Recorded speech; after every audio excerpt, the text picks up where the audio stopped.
I want you to understand Andry Romero's story, because we don't know where we are with him coming back and him being safe.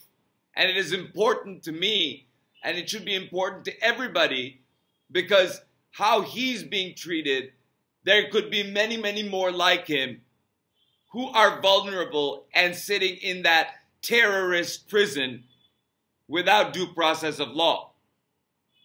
Stephanie Kennedy writes, his name is Andry Hernandez Romero. He's a young professional from Venezuela. He's a makeup artist. He's a gay man. Andry was a target for abuse in his homeland of Venezuela.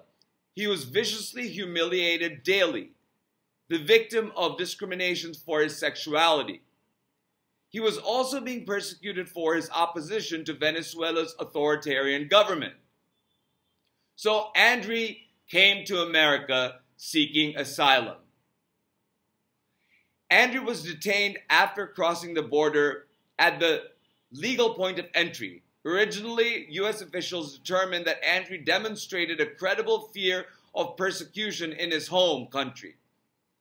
But during the physical examination, officials turned their focus to Andry's tattoos. They are images of flowers, a butterfly, and a snake on one arm. Each of Andry's wrists featured a crown with the words Mom and Dad inked next to them in English. Andry adamantly denied any form of affiliation with any gang. But officials added a note to his file. Upon conducting a review of detainee Hernandez's tattoos, it was found that detainee Hernandez has a crown on each of his wrists, on each one of his wrists. The crown has been found to be an identifier for a Tren de Aragua gang member. Stephanie Kennedy continues, experts who study Tren de Aragua say the gang, unlike other criminal gangs, do not use tattoos as markers of membership. This is coming from NBC News. Not only does Tren de Aragua not use tattoos as a mark of gang affiliation, but Andry's crown tattoos symbolize Three Kings Day, a beloved Christian festival in which Venezuelan families celebrate the Epiphany, a Christian holiday, held annually in his hometown of Capacho. Andry performed as an actor at the festival, working as a costume designer and serving as a makeup artist. Trump ordered that Andry, along with nearly 300 others, be abducted and deported, flown far away and thrown into a sprawling prison filled with masked guards, multiple forms of torture, and never-ending pain, with absolutely no due process. Trump illegally sentenced Andry to life and death in prison. That prison in El Salvador's notorious CCOT, a massive terrorist confinement facility that it is, in fact, a torture chamber with a 40,000 person capacity. If left unchecked, Trump's regime's broad assault on due process and the right to seek asylum will not end with men like Andry, Kilmar, Abrego Garcia, and countless of others.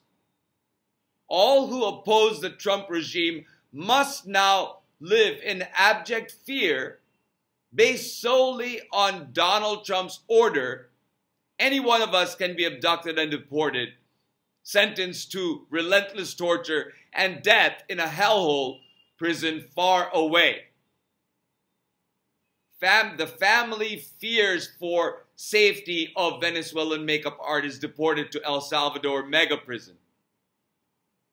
That's where we stand with the story of Andry, who was illegally removed and sent to El Salvador without due process of law. So let's keep our voices up. Let's keep talking about these people.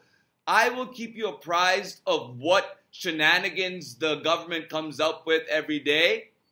In the meantime, if you have the time, go and read the legal documents, go and read the Blue Sky posts that I provided to get a better understanding, because I haven't read you all of the information that was posted in these links. So with that said, call for the government to comply with the court's order. Judge Sinis is working under the order of the Supreme Court to facilitate the return of Abrego Garcia. Call for the return of Andry Romero and the hundreds of others who are currently suffering. Are there people who were sent who deserve to be sent there? Most likely, but a vast majority of them, vast majority of them are there, don't have criminal records.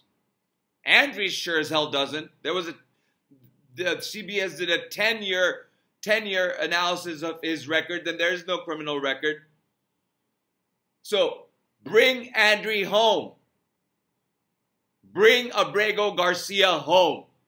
That should be our cry for them, because they can't voice their frustration, their pain, their suffering, and all we have is our voices to raise up on their behalf. So I hope you do. With that said, please like and subscribe, and I'll talk to you soon.